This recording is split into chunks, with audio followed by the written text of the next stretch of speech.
HBO Max has had a lot of surprises to offer as it continues to roll out its streaming product, and of course its evolution has been pretty interesting. It's actually obvious that Warner Media has had a very solid plan from the very beginning, and right now being led by Jason Kilar, they're executing it pretty effectively. They also are recognizing that streaming will have to maintain a traditional approach, which I guess was acknowledged in the statement by Jason Kilar that not everyone is rich, and I think we've covered that here on my channel before. This means that they really see that their ad-driven, ad-supported AVOD product is the key to their growth and, of course, an increased amount of revenue, and they're not wrong.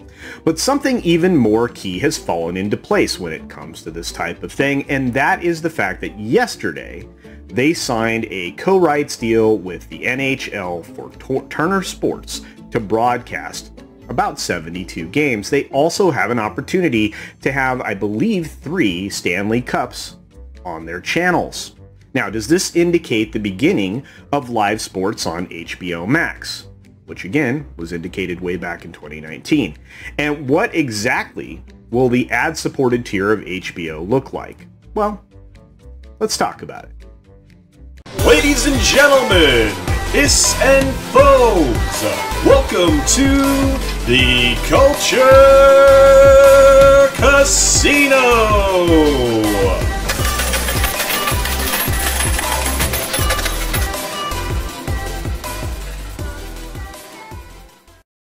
You don't have to look that far into the past to see that streaming services like HBO Max want to bring more people in with the promise of live sports coverage. Way back in July of 2019, the former AT&T boss, his name was Randall Stevenson, talked about it at an investor call, well, investor and analyst call, but that's going back a couple of years now. Well, during that memorable call, the current churn rate across all platforms was pretty high, and it was freely spoken about. This also showed that losses across all of their services can be an eye-opening bit of information, and it shows that transparency into those details should be a primary investor concern, at least when it comes to all of these media conglomerates and their emphasis on their streaming platforms. But that's a video for another day, and I'm sure I'll get to it. But back in 2019, as I mentioned before, the former AT&T chief said that they were going to leverage their rights with the NBA, MLB, and NCAA basketball that they had via Turner for their streaming platform. In fact, quoted directly, he stated, "Exclusive content has been important for as long as the TV business has been around," which is true. "We don't see that changing." That was interesting because he went on from that CEO position to a short stint as chairman before he eventually retired. Of course, now we have Jason Kilar and Mr. Stankey, and both of them are doing quite well there at AT&T and Warner, actually, so we'll press on. Now, rolling forward to actually the most recent Investor Day, which was just, I guess, a few weeks ago, there were some revelations that HBO has no plans for live sports in 2021. Why were they specific about the year? There's probably a reason, and we'll get to it. Jason Kilar actually specifically said that sports would not be coming to the streamer during that investor call. And you know what? That's perfectly fine. But, again, with the new rights deal with the NHL, it is set to start live sports on HBO Max next year. So far, it's been very vague as far as the language has been concerned that would indicate this. In fact, it's even more vague if you look at the NHL side of things.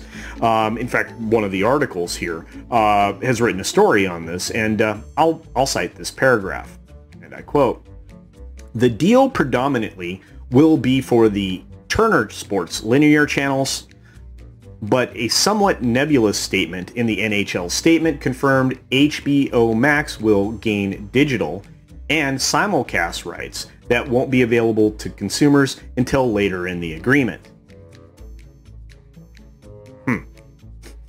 It's still very interesting that a business journal that's dedicated to the television industry, which is where this article comes from, covers something in this way.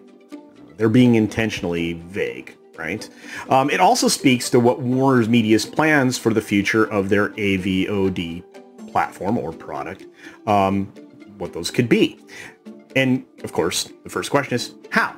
Well, they can run simulcasts from their terrestrial broadcasts on any of the Turner Sports channels, or any of the Turner channels, I guess, and still maintain their television breaks. Those breaks will allow them to sell additional advertisement space specifically for an AVOD broadcast. So, like many other simulcast products, you'll have advertisements that will air on the Turner channels, whatever they happen to be, and you'll have a different set of commercials that would run on the AVOD platform. So you get to sell advertising a couple of different ways. To be fair, this may be the only way to make live sports on streaming services possible, or even make them work. And I think that this way of thinking about it also alleviates the concern that many of us would have. That concern being that the placement of sports behind a bigger paywall might just be an additional turnoff to trying to get the streaming service, or it might be an incentive.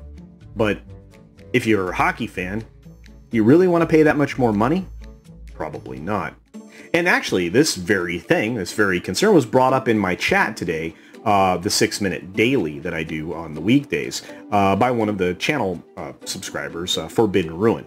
And again, I understand that concern, but I think this is a way around that. At least I hope so. Now, the AVOD product may be a boon for HBO Max when it launches in June, but it will likely have a few people questioning its value. And one of the reasons why is that the current day-and-date release plan for theatrical films won't be included in the ad-supported service. And that makes sense, I guess, as new films would lose even more value, and they'd have to be cut into pieces right out of the gates for those commercial breaks. It also makes financial sense, as it was really hard for Legendary to leave so much money on the table with the recent release of Godzilla vs. Kong, and they seem to be a bit frustrated with the HBO Max plan there. Weighing that in, however, it may be an ad-supported HBO Max will be appealing to many at the lower rate than the premium service right now, which is $14.99 a month, and I expect that to go up again. Also keep in mind that these rights deals are only for the US market, at least currently. However, and this is a big however, the expansion globally begins in June and will eventually reach 60 countries by the end of 2021. That's pretty significant. We're going to watch those subscriber numbers climb dramatically, probably catching Disney Plus and maybe even exceeding it. But moving on. Even more positive, or on the positive side of things, for an AVOD launch is that they already have $80 million in advertising upfronts to pull from. It's a lot of money already, and very impressive indeed. It only makes the further addition of live sports to the platform an inevitability. These moves make the value of HBO Max much greater, and much greater than Disney Plus, which is, again, probably their closest rival. At least when you consider Disney Plus and the bundle of Hulu and ESPN, there's a lot of value lost, so far as you don't have to pay any additional premiums when you are looking at a day-and-date theatrical release, because HBO Max doesn't charge you an additional $30 to watch a film that just dropped. And with that being a consideration, if customers can watch the NBA, NHL, and MLB as part of their AVOD experience, it's a clear home run for HBO Max. It's also interesting that they are going to be able to do the NCAA basketball stuff. That's a bonus as well. And of course, we're assuming that people will regain an interest in the MLB and the NBA after their recent steps into the extremist political realm and what some describe as anti-American behavior. We can only hope they return to political agnostics. So what do you think? Do you think that live sports is a natural fit for HBO Max? And do you think that a discounted, ad-supported HBO might be for you? Let me know in the comments below, because I'm genuinely interested, and I do like the back and forth that we get to have there. Of course, I'd like you to go out and support other independent creators. They absolutely need that, and they need your support. My friend Wes Moody, my friend Valiant Renegade, both are trying to grow their subscriber base. Also check out my friend Vigilante Williamson as he continues to grow. These are creators that, oftentimes dabble in some politics, but for the most part are pretty straightforward when it comes to covering pop culture and the things that they like and the things that they dislike, which, believe it or not, kind of fun to watch. So check out those channels. I would really appreciate it. And be sure to take care of yourself, take care of others, wash your hands, of course, because it's good hygiene. And until next time, bye.